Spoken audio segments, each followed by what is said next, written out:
You tak boleh buat renovation ikut suka you. Tak boleh. KLS pun pernah buat silap.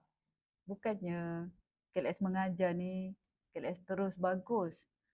KLS mengajar you all ni banyak berdasarkan pengalaman KLS sendiri.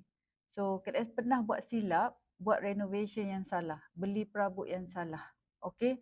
So sebab tu KLS tak nak you all di luar sana repeat apa yang KLS buat. Sebab KLS tengok dalam iklan apa semua ramai yang masih beli perabot yang salah dan buat renovation yang salah. Sebab untuk room rental ni you tak boleh buat renovation ikut suka you. Tak boleh. Okay, so dalam kelas kita ada topik renovation.